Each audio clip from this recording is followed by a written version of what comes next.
Assalamualaikum warahmatullahi wabarakatuh. Teman-teman dirahmati Allah, saya ucapkan selamat tengah hari dan insya-Allah suatu hari kita bersama-sama akan jalan kat sini insya-Allah.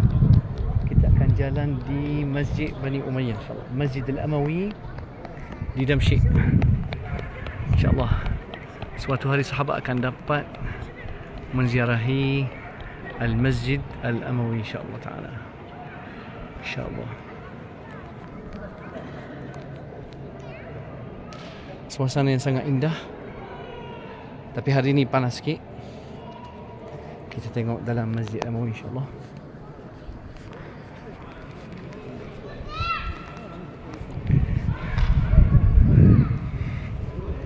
Ini satu pandangan dari dalam Masjid Al-Amawi.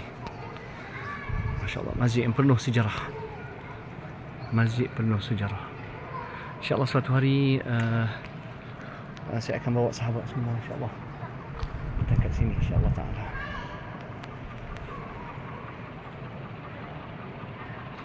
MasyaAllah.